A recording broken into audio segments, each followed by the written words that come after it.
Hey, Nikki. Hey, Salina. Hey, Well-oiled machine. In my defense, I can't hear the intro music, so Oh, I can. It's delightful. that's just a little behind the scenes for you.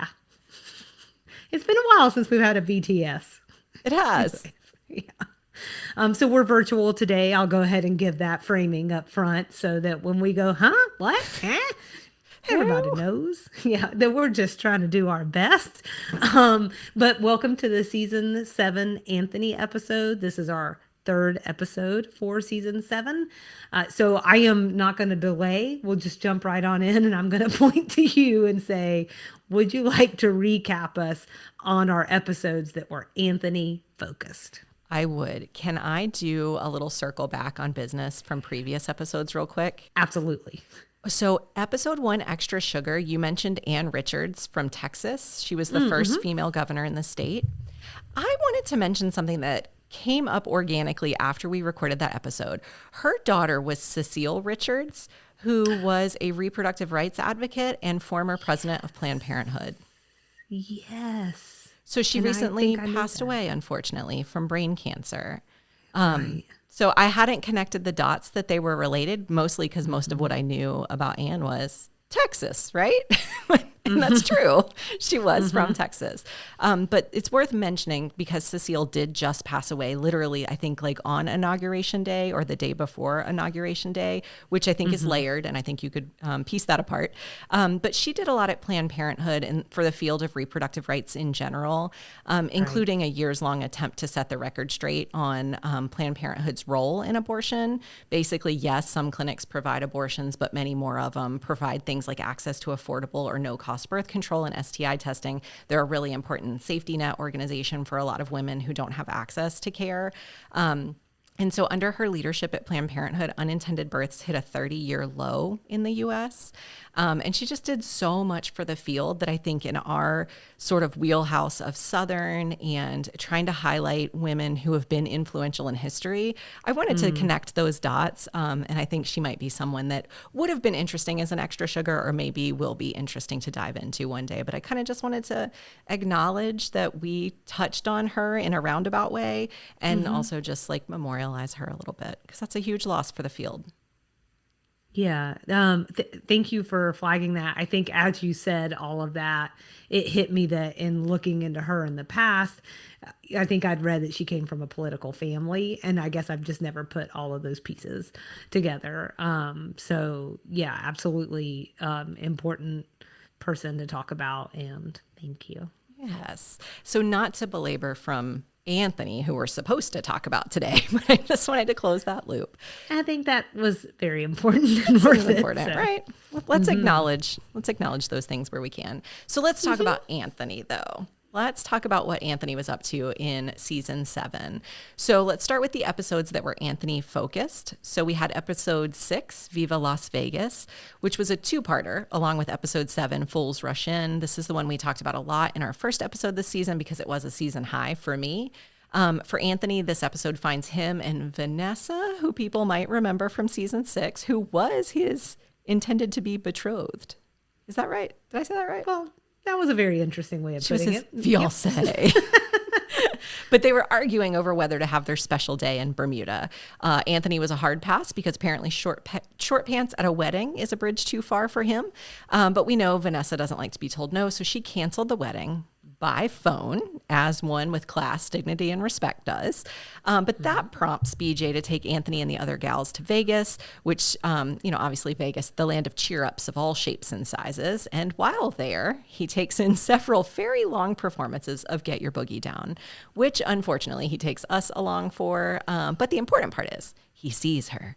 Shimmering, shining, boogieing down, Etienne, a showgirl, and he marries her. He spends the rest of these episodes trying to end that marriage, including hatching a plan to let BJ buy her off and finding himself skulking around in the lobby in his underoos. Long story short, it does not work, and he ends up married to Etienne.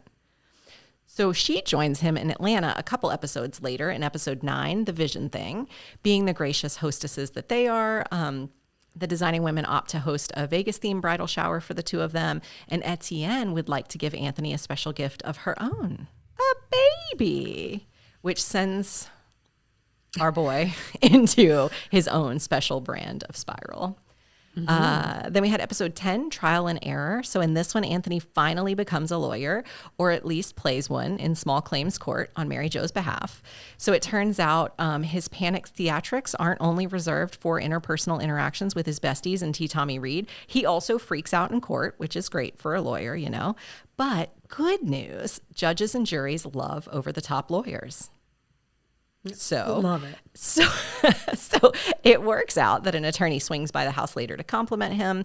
Doesn't really matter that she's part of Poteet Industries Council. It's just minor coincidences. What's that you say? Don't look a gift horse in the mouth? That you is made what that I up, say. right? That is what I say. I've always said that, Salina. So episode 14, Wedding Redux. We talked about this one a bit too in episode 1 because this was a highlight for you, Salina. But for those who don't remember, quick reminder, Dondi and the Toussaints, a.k.a. Anthony's grandmother and Etienne's parents, all came to town to see the lovebirds renew their vows. And Anthony caved to all the pressure that came with that. And then finally, episode 18, It's Not So Easy Being Green. In this one, Etienne's old friend Punch comes to Atlanta on a book tour. Turns out Anthony has a bit of a jealous streak, which makes him into a bit of a jerk for the whole situation. Did I miss any episodes? No, you didn't miss any episodes. I do have some thoughts that don't really fit into our superlatives that I thought I might share, if that's okay. Don't and hit I wanted me. to Just get tell your... me. Yeah, I'll go on and on and on, and then you can tell me if it's okay. And I apologize, I am getting over a cold. So I'm curious if you agree or disagree, but you know, my first thought, and even like you going back through this list, I mean, this is the most Anthony episodes we've ever seen in the final season, you know. For what it's worth, I'd argue 2 of them, we don't actually get a lot of Anthony. Viva Las Vegas, I mean, it's funny because it is about him, but there's a lot of focus on the girls and how their trip is going. Excuse me, the women. They're gambling. Trial and Error also is one that is like in name about him, but it's like Mary Jo gets a good bit of the spotlight in there as well. You know, Anthony is a good example of where I feel like the writers might have been fans of his character, but they didn't always know how to write him as authentically as some of the people who've written him before, and especially someone like LBT. At some points, he turned into almost a funhouse mirror version of himself. You know, like they knew that it was funny when he was nervous about something, so they were like, yeah, we'll just do that the whole time. You know, and then the final thing that I really thought about, and I did hear you, like, I think this made some of your funniest lines, and they are funny, but they did turn him into a little bit of like exposition guy. So he's summarizing old plot points, like all the trips that they've been on and everything that's happened across the 2 wedding episodes, or all the times the women had put him in like a precarious situation. So again, it's funny, and Meshach Taylor is a fantastic actor, but it just felt like that was like a kind of an interesting use of him, and it was like always him doing it. So those were the things that hit me across the season about our dearest Anthony. I think some of those things are going to come up again later, and it's going to be interesting. It's going to be an interesting look at how you view things and how I view things. Is it all your favorite things? I didn't say that. Yeah. Okay. Yeah, we'll talk about it. So major plot points, I had 3 I wanted to mention here. Okay. His big plot point this season was his marriage to Etienne. It takes up most of the air in his plot lines this season. We do get an extra focus on a runner from previous seasons. He and Bernice have always had like a special relationship, but now she seems like openly in love with him and like slightly obsessed with him. It went hard this season. It went hard and fast. Excuse me. And then he's also still in law school, which I kind of hoped we'd wrap up before the end of the series. But alas, Trial and Error is like the closest we get to that. And it's not a full resolution of that plot line. So I think you mentioned some of your general thoughts about Anthony this season. Was there anything else about his plot lines that you wanted to mention? I don't think so. Okay. So we're calling our Anthony's season 7 adventures Anthony Bouvier, the law student and the showgirl. Sounds like a 40s movie. It does. Good job. I wish I had said it differently now that you say that. Hold on, I gotta look at it again. Oh, yeah. The law student and the... I'm not gonna do it right. The law student. Yeah, that's what I was aiming for. showgirl. Thank you. I couldn't get there. I couldn't dig deep enough for that. I just can't listen back to me do that. Ever. You know? You don't want to see the video either. Let me just tell you that.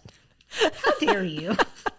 But I shimmied. There's a lot of shimmying happening. It's nothing shimmying, but they're shimmying motions. Yeah. So I have a request. Can we do a little sidebar? I'll allow it. Oh, am I supposed to do music? Oh. It's up to you. It's a sidebar, Selena, sidebar. She's got a keyboard looking for a reward by digging deep in the obscure, taking us on a detour. What you got, Selena? In Selena's sidebar. Okay, so I don't know that typically we would dedicate a sidebar to someone who is essentially a season 7 guest star. But then Sheryl Lee Ralph walked in, or as you said, Nikki, sang and danced her way in as Etienne Toussaint, and then the game changed. So I thought we'd spend a little time today getting to know Sheryl Lee Ralph, for those who may not know as much about her. Not only is she a big name, she also had a big impact on the final season of the show, certainly on Anthony. So this feels like the time for her to get her due. Let's start with how she got the role, because that's quite interesting in and of itself. Are you familiar with this story? I am. Okay. I actually wrote it down because I wasn't sure if you would have found it in your research. But why don't you tell us? Well, the thing is I've read a bunch of different versions, and a lot of it is because a lot of times it's coming from other people, but I found a recent interview so that I could hear it from like her version. And this is what she said that she did. She walked up to Harry Thomason at an event that she held for Bill Clinton, and she said, "Hello, my name is Sheryl Lee Ralph, and I am your host for this evening. And why is it that Meshack Taylor as Anthony Bouvier doesn't have a black girlfriend? This show is based in Atlanta, and I know those designing women know a few black people." So, and the rest is history. By the way, for what it's worth, this is the kind of radical honesty I want to bring into 2025 and beyond. I just want to walk up to people. Yeah. And I want to tell them exactly what I think. I think there's going to be a unique need for that in 2025. Yeah? No. Say Tell more. me more. Yeah. Quick question, though, for you. Yes. Call it Southern or not Southern, but it sounds like you probably already know. I don't know the answer to this, actually. So what do you think? Southern. Okay. Well, she's not Southern. That's what I said. Not Southern. Did you not hear me? I think there's a lag or something. Yeah, I said not Southern. Nikki, if you don't know by now, I know every time you're right. Okay. All right. So she is not Southern, just like Nikki said. Exactly. Ralph was born in Waterbury, Connecticut, the least Southern place that I can think of. Really and not that was on December 30th, 1956. And then she grew up in Connecticut, but also a little bit in Long Island and also Jamaica. In fact, her full name is technically T.H. Sheryl Lee Ralph, O.J. Hold on. It stands for the Honorable Sheryl Lee Ralph Order of Jamaica. She received the title. That's right. She received the title just a few years ago for everything that she's done for her mom's home country. Yeah, you really just squeezed in there that she lived in Jamaica for a few years. Just like squeeze it right in there. That's amazing. It's all about economy of words. Something you've never said to me. And y'all just wait till y'all get to this week's extra sugar. Not economy of words. Anyways, so she's also married to longtime Pennsylvania State Senator Vincent Hughes. And she has 2 children, son Etienne. And yes, he is named after the Designing Women character that she played. And then also her daughter, Ivy Coco. So, isn't that nice? That is nice. I didn't know she had children. That's the best Designing Women connections that we've gotten so far. That's amazing. I think among any of the stars. Yeah. So, wanted to hit some highlights from her career with you. So she was the original Dina Jones in the very first Broadway run of Dreamgirls in 1981. Now, this is the part Beyonce would later play in the '06 film version. She was Lauryn Hill's mom in Sister Act 2. This was in 1993, so she must have been filming it and Designing Women, I think, right around the same time. It could be why we see less of her towards the end of the season. I'm not sure. I think people our age may remember her as Dee Mitchell on Moesha, a show that earned her 5 NAACP Image Award nominations. But what made her a household name only came a handful of years ago. When she was in the Flintstones. When she was in the Flintstones. Just a handful of years ago. We just watched that movie with the kids and she popped up. And I was like, that's Sheryl Lee Ralph. Did she? She did. I'm sorry. Abbott Elementary. Is this the Halle Berry one? Yes. Okay. She plays the adoption agent. Oh, okay. So the Flintstones and also Abbott Elementary. Yeah, sure. I'll allow it. Thank you. But that is what has made her a household name. The hit ABC sitcom and mockumentary where she plays no-nonsense veteran teacher Barbara Howard. And I got to tell you, watching that character alongside her character in Designing Women is a total trip. Because they could not be more different. I mean, she is that hard-nosed elementary teacher that like loves you, but will also get you. Yeah. So, she's still doing movies. Over the summer, she starred in The Fabulous Four alongside Susan Sarandon, Bette Midler, and Megan Mullally.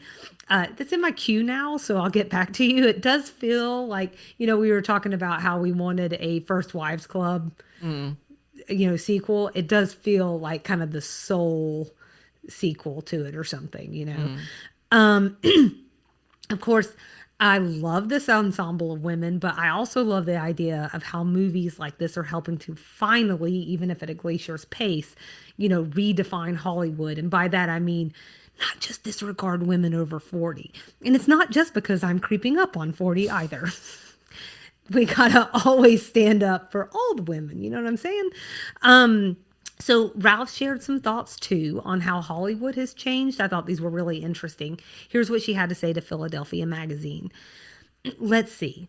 Let's talk about gender first. I love when I walk on the lot and see women, not just women acting. I see women in every stage of the industry. I see women truck drivers, women grips, camera women all over the place. And when I started, that was not the way it was, honey. I look around today and I say, wow, now I know what change looks like.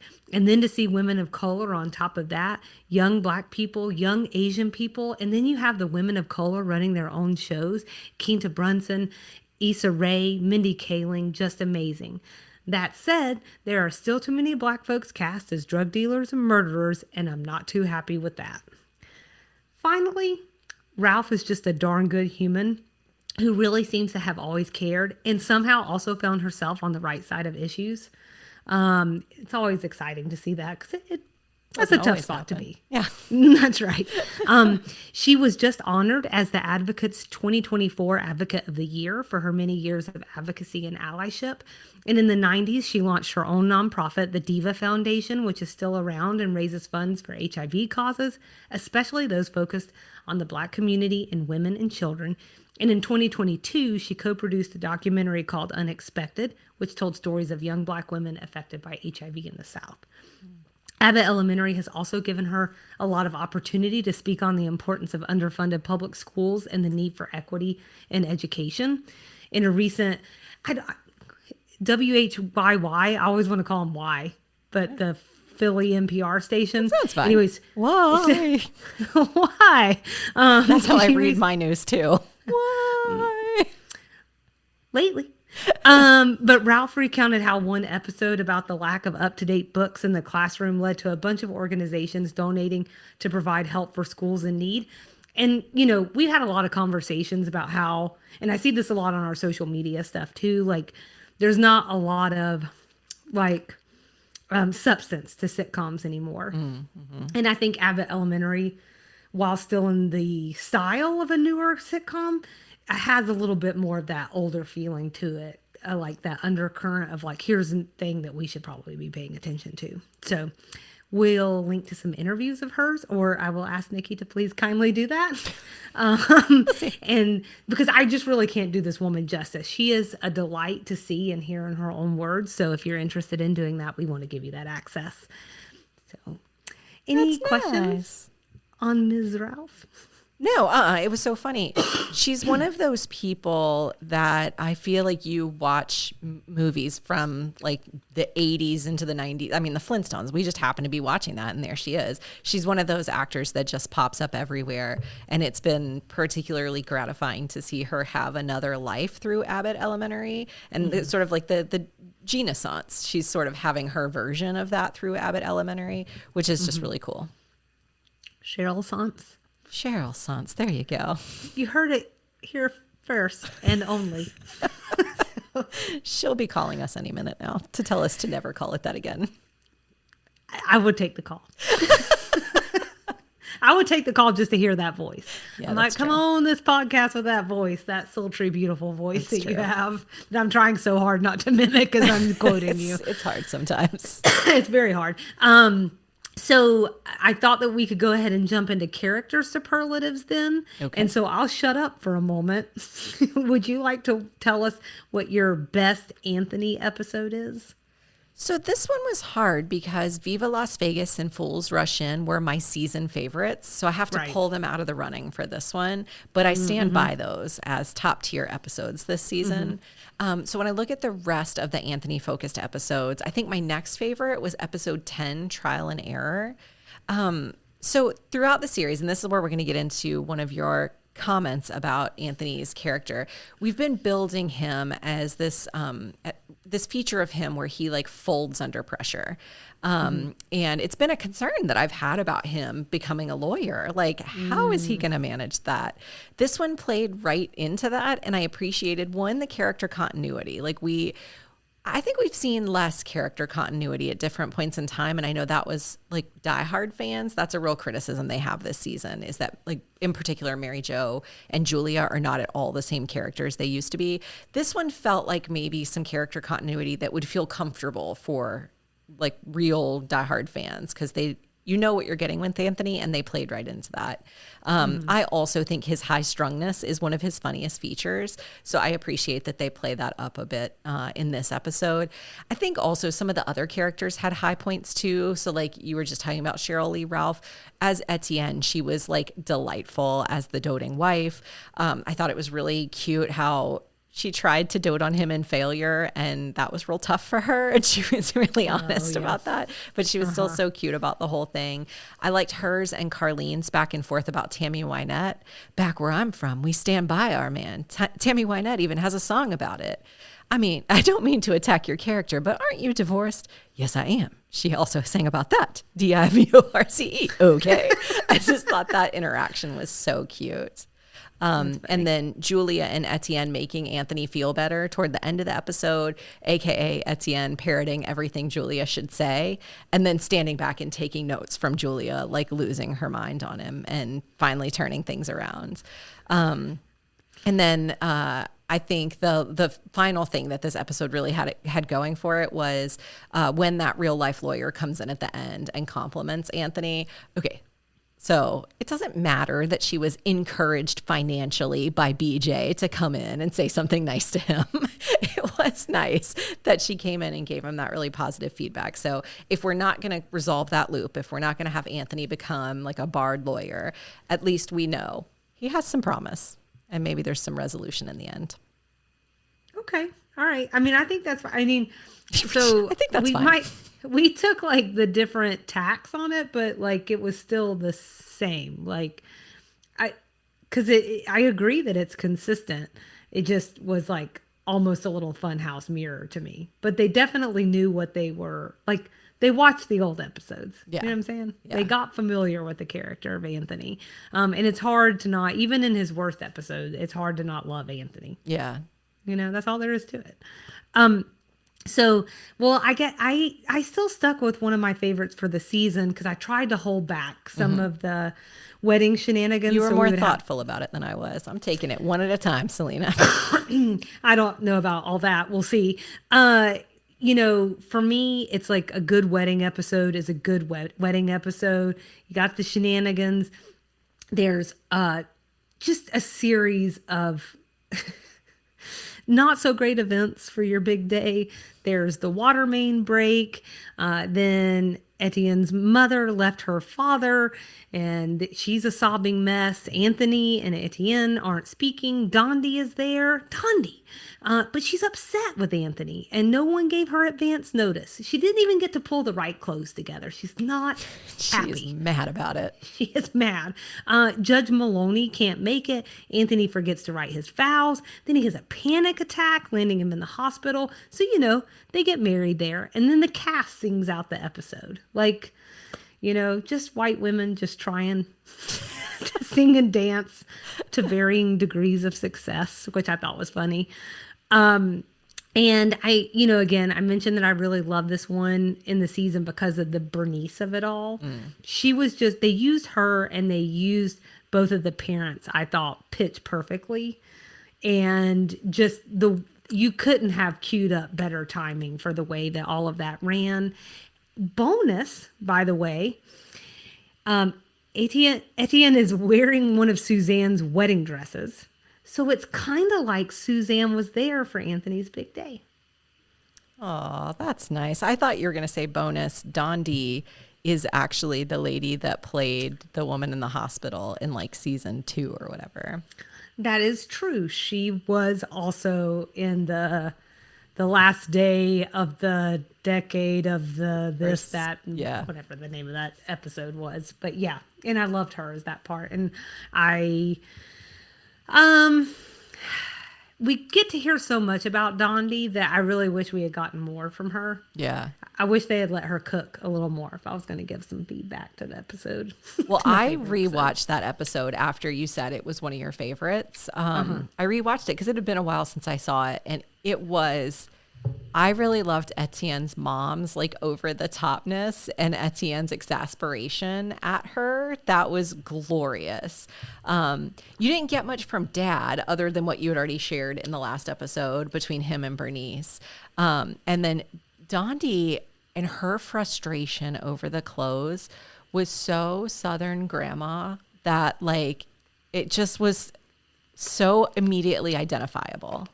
She's not having it. I wanted to get my second wear out of my Easter hat. Well, of course you did. Of course you did. And they robbed you of that. Yeah. And I did think that was a delightful episode. Yeah. And she's like, I raised you. Yep. Yeah. Of all the people who deserve. More. I know. That's right. What about your worst episode for Anthony? So I went with episode 18. It's Not So Easy Being Green. It wasn't that this was a bad episode necessarily, because you said earlier, no Anthony episode is a bad episode. It was just uncomfortable. So like I understand exploring conflict in their marriage throughout the season. It's like the perfect setup for it, right? They're newlyweds, they barely know each other, she's new to town, like everything's working against them. So conflict is going to be necessary. But I'm not sure Anthony's insecurity over an old friend was the most natural conflict for me, and certainly not the one I wanted to spend time exploring. Yeah. It was kind of awkward, watching Anthony, this character that we love, make a butt of himself in this way. And then watching Etienne and the other women gaslight him into thinking this wasn't a thing to worry about, even though I don't know that there was anything there that told me he shouldn't be worried about it. And then I don't think anyone ever validated for him that maybe it's natural for him to feel the way that he did about Punch. Certainly his actions weren't justifiable, and he could have learned a little bit from that. But I don't think it was completely invalid for him to feel the way he did, but everyone kept sort of telling him, no, he was crazy. And I was like, I don't know, he might be onto something. So I didn't care for that either. Interesting. Okay. And I think it's probably especially because we've had so many episodes throughout the show about men who were unwittingly affected by the designing women at some point in time. So these men have been driven to do wacky things like paint them nude or write books about their Southern belle-ness or whatever. So it's not a foreign concept that Punch would be taken with Etienne and come back and try to like win her heart or something. So it just all felt very disingenuous. That said, I did love his slow descent into full Jerry Lee Lewis. So like we've teased this weird thing that he does, but we finally got the full Monty of it. I don't know what's a better way to say that. The full iteration of it. That'll work. I think it's definitely visual. It's visual. The worst part of this episode was learning that Julia's comfy clothes are a button-down blouse and some kind of pants with a pocket. So that's when Anthony shows up at her house in his pajamas, ready for bed, and she is doing work, sitting in the house. She puts her hand in some sort of jean pocket, and I was like, Julia, surely you have better comfy clothes. That really bothered me. I don't think she does. I don't think she does. I will say it was absolutely inspired to have Bernice show up at the end as the interesting woman that Punch wanted to spend some more time with. So that sort of redeemed it right at the end. I do not disagree. So for me, I'm going to say that it's almost like a tie between episode 10, Trial and Error, and It's Not So Easy Being Green. It's only like half an inch off. And I'll just go ahead and spoiler it and say the reason why is because of the very end with Bernice. That is the only thing that saved that episode. The redeeming factor. I actually have more in the cringy section that I will share on this one. But I just didn't really like that we were making Anthony so unlikable. That level of jealousy fell out of character for me. And I think it was more the fact that, for me anyway, like it felt like he was turning it on her when Punch was the weird one. He was the weirdo in all of it. He was the one saying weird stuff and telling weird sexualized stories about her. You know, I mean, maybe she could be a little bit more cognizant of what's going on. But I don't think that she deserved the blame for it either. Yeah. And I think that might have been what some of the frustration coming from the women was. But I think that's a good point, that it probably would have gone a long way just to validate him just a little bit. So I think that's very fair. Because it was weird. They were weird stories. They were weird stories. So, but for 10 though, I'm just not a big fan of creating what I'm going to call the 10-minute crisis. In this case, Anthony, he goes, oh, maybe I shouldn't be a lawyer after all. And then like, it's fine. Yeah. And so it's like whiplash, but no reward. Yeah. And then we'll get into it more, I hope, in Mary Jo's episode. But also this is like an example where they're making her unlikable too. Really unlikable. Yeah, that's probably going to come up a lot in the Mary Jo episode. That was tough. That was bad luck. Yeah. That's bad luck. Okay, what about your funniest moments? You can have up to 3, or this is your podcast, so you can have as many or as few as you'd like. I have 3. Wonderful. I try to stick with the rules when I know them and remember them. I understand. In episode 1, I loved the line where he said, "Excuse me, but you obviously have me confused with somebody who's participating in this. I'm no longer associated with any of you. I'm an accident victim lying here waiting for a call from Workman's Comp."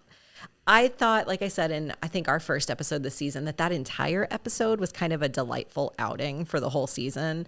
But I especially loved this line from Anthony because I feel like it sums up his spot in the entire series.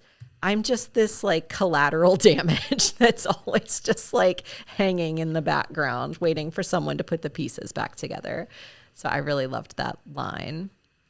I also really loved in episode 6, Viva Las Vegas, Anthony's panicked, like, "Who are you?" to Etienne after they wake up in bed together.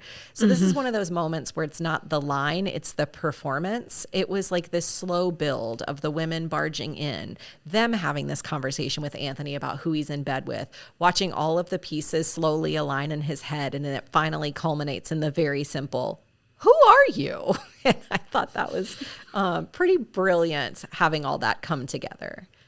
And then finally, episode 13, Oh Dog, Poor Dog. After he tries to break down the door, he says, why is it that every time you women ask me to do something, some part of my body ends up not quite the same? Anthony, why don't you carry this humongous 500-pound table downstairs? Anthony, beat up this hillbilly man and his 3 Neanderthal sons. Anthony, jump on this torture wheel and let us spin you just once.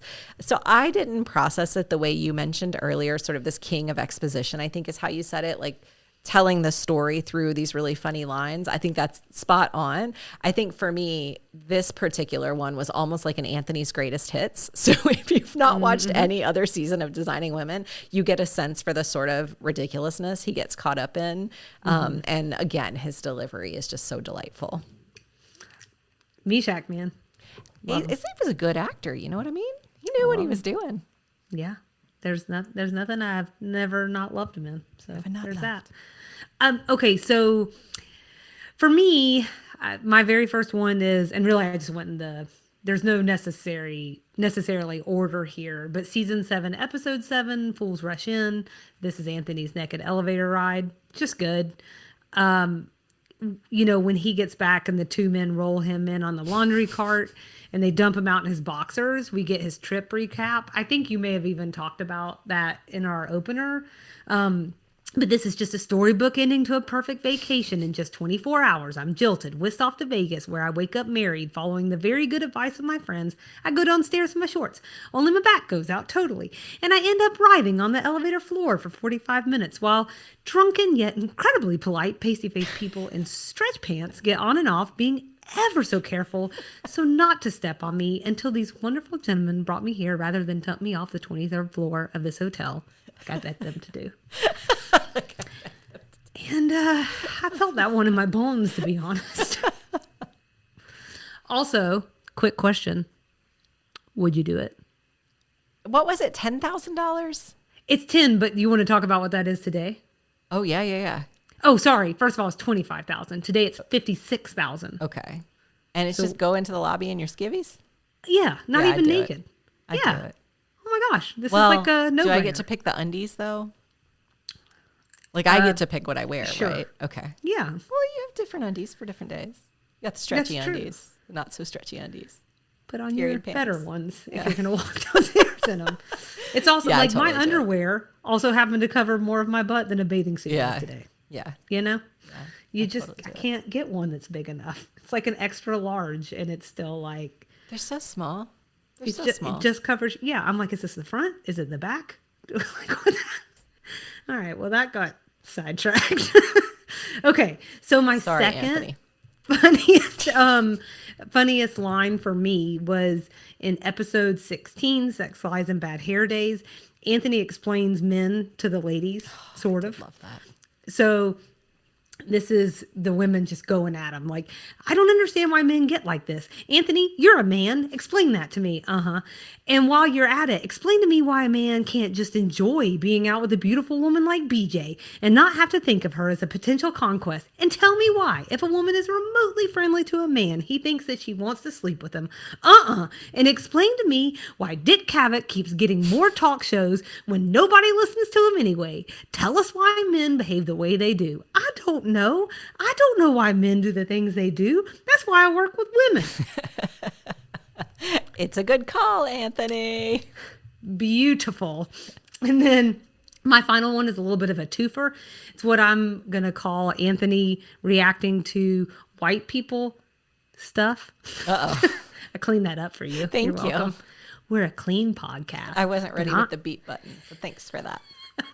but I'm not clean, but I do it for Nikki. So anyways, the first one's about Princess Diana.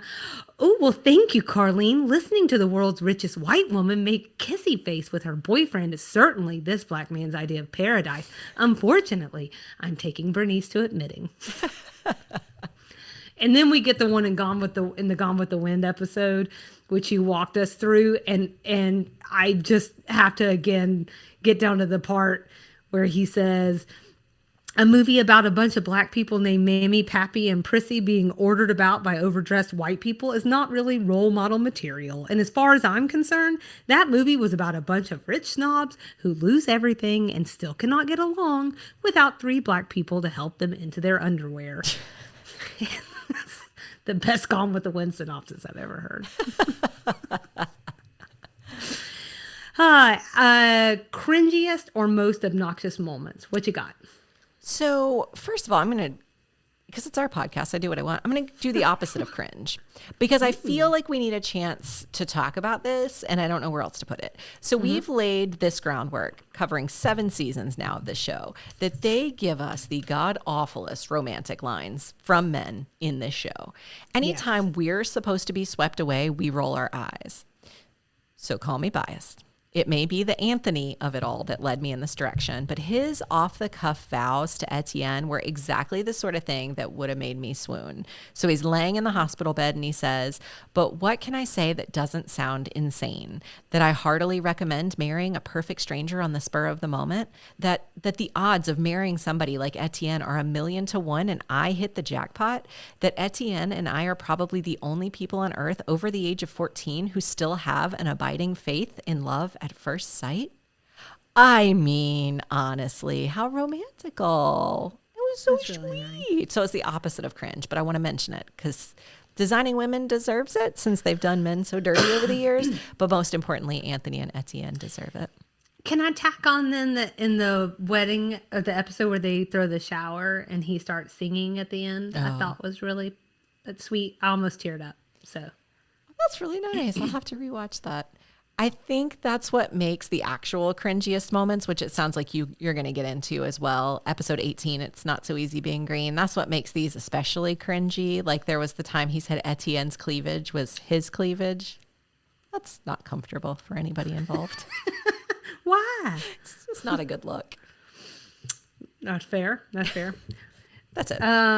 Okay. So mine, I have episode 9, the vision thing, cringy and obnoxious. Perfect. Just PDA alert with Etienne and Anthony. Like they're walking in, they're making out, they start up again, then tell us nicknames for each other. It's just too much for you, girl. I can't. Can't hang in there. I can't. And I know we got some feedback from people who think that Designing Women lines are very romantic. So I don't ever did mean we? to.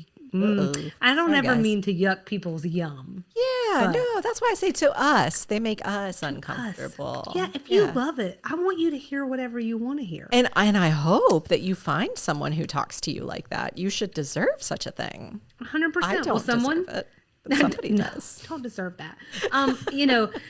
Somebody mentioned they were like, well, my husband says things to me like Bill all the time, and he still makes me swoon. And I'm like, that's great. great. So happy for you. I hope the takeaway isn't that we think that's disgusting. It just doesn't work for us. No, it just, if Casey said that to me, I would throw up in my mouth. Sure.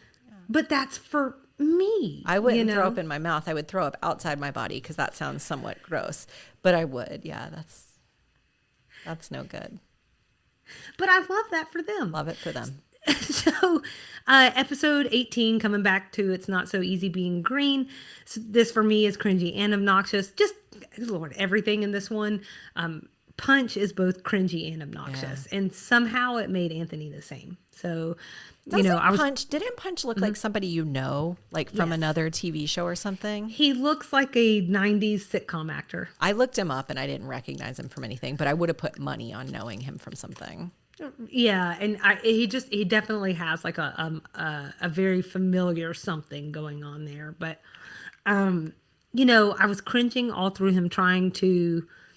This is Anthony though, like cringing through the storytell competition. Like, so Anthony comes in like trying to compete and. It's just really bad. And the whole time it's getting worse and worse. And the funny thing is, like, we know that Anthony's a good storyteller and he's got good stories where he's been like the hero in the show. And I guess that shows how nervous he was getting. Yeah. But it felt off somehow. And then the jealousy thing for me is also both cringy and obnoxious. It just went on for like way, way, way, way, way too long. We didn't need that whole episode about that. No, or it could have been, that to me is more of a B plot. B plot, yeah. And then episode 20, the lying game. This is cringy for me. Anthony's level of discomfort realizing Eric was dressed as a woman. It wasn't great. And it almost put me back to those early episodes where they made him sound pretty homophobic, talking about different clients and stuff. And I just didn't really care for that. We had really gotten away from that. And then that episode brought us back into that zone again. How about your most socially, culturally, or relevant plot? I think the finale probably got us the closest to that for all the reasons I think we talked about in episode 1's Extra Sugar. So I won't spend a lot of time there. I will say, I think Anthony's marriage to Etienne did maybe give us some glimpses into like the topic of marriage and marriage under difficult circumstances. They put their marriage up against like crazy tough odds and then showed them working through real life issues. So Etienne relocates to Atlanta. I actually think they probably could have done more with that. They just sort of put her here and she just settled right in, when I think there's probably a little more fish out of water situation that could have happened. Her pushing for a baby because she thinks that's going to bring him happiness was another big issue they dealt with, which I think is a real issue for couples of a certain age. The family issues that played out through the wedding redux, for sure. That would be a huge challenge for a newlywed couple like them. And then, of course, the jealousy plot line in It's Not So Easy Being Green. All certainly still relevant for today. Yeah. Kind of those evergreen relationship things. Yeah. I really didn't have anything, so I wasn't going to force it. I started to, and then I was like, my gift to Nikki will not be trying to come up with something. So Excellent. on that note, are you ready to rate this sucker? I'm ready. Okay. I'm ready. My rating scale is naked prances for money through a Vegas hotel lobby. Okay. Was Now that long close enough? your eyes and say that 3 times fast. Naked prances for money through a hotel lobby. That's pretty good. It was just once, but That's yeah. fine. I don't want to bore you. So our poor guy went through it this season. So the breakup with Vanessa, the panic over realizing he married Etienne, the threat of a baby, the law school experience that never ends, Bernice's increasingly terrifying advances on him, ending the season in the world of Gone with the Wind. Like, it just was not a banner year for our boy. That said, as a viewer, I enjoyed the season for him. So I got to give him a 5. It's just hard for me to think of a truly bad episode for him. He didn't look his best in It's Not So Easy Being Green for all the reasons we've talked about, but he was going through a tough time. But every other time he was funny. He was, on character. So if I can't think of a truly bad episode, that kind of tells me all I need to know about the season. He also ended up on the right side of things by the end of the season. So he's happily married to Etienne. He's settled in Atlanta, still has his great job with Sugar Bakers, maybe with a promising career, probably, right? As a lawyer in the offing. And of course, he ends up somehow with Bernice in this weird, what's going to be a really awkward love triangle between him and Etienne and Bernice because of what we saw at the very end of the series finale. Or a rectangle if Punch is involved. That's true. There you go. We don't know. That certainly feels more even, Yeah. but it was a good season for him. I like a nice even shape, Although a triangle is also a pyramid, and a pyramid is the strongest shape on earth. So I don't know. Oh, good point. Yeah, it's tough. So Landon would tell you a pyramid is a 3D shape, though, and a triangle is a true. 2D shape, so they're not the same, Salina. Now, is it your son telling me this, or is it you It's telling my son. me this? We had almost this very conversation last night. We were laying in his bed. We were looking around his room at shapes, and he had a banner.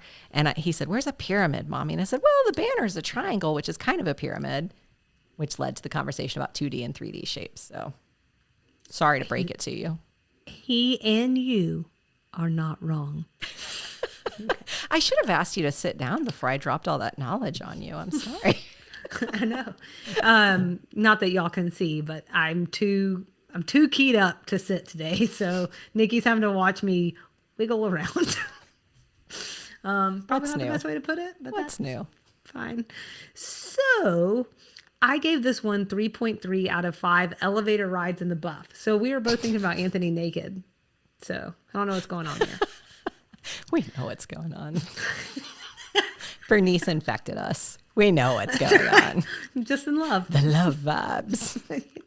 Can't help myself. So I think we touched on a lot of the same things, so I won't go back Anthony through naked all. in an elevator. We touched on. Well, okay, look here now. So I think the only other thing that I would add is that for me, where we got really strong was the fact that Anthony and Bernice ended the show, which I've already talked about, but I do think that for me just made a ton of sense. I guess you could say for him that was winning on top of what felt like a fair amount of losses. Because I'm not necessarily rating him. I was just rating like, what kind of season did he have? And I think it also tells you that the writers know the goods when they see it. And Anthony and Bernice are the goods. They're the good. And that is one thing that I felt like they really got right this season. So, Well, That's it. are we done with Anthony? I don't know what you just did. one of these. But that felt, I just did it 3 times. So for our next episode, we're going to talk about Carlene. Is that right? We'll do it.